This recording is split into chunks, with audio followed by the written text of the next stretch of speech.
तुषाराद्रिसङ्काशं गौरङ्गभीरं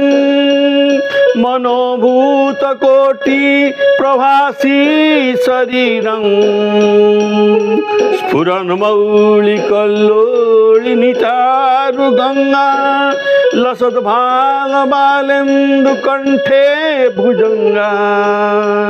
चलत्कुण्डलं भ्रू सुनेत्रं विशालं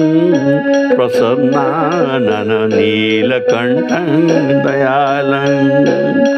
मृगाधीशचर्मां वरमुण्डमालं प्रियशङ्करं सर्वनाथं भजामि प्रचण्डं प्रकृष्टं प्रगल्भं परेशं अखण्डं अजं भानुकोटि प्रकाशं त्रयसु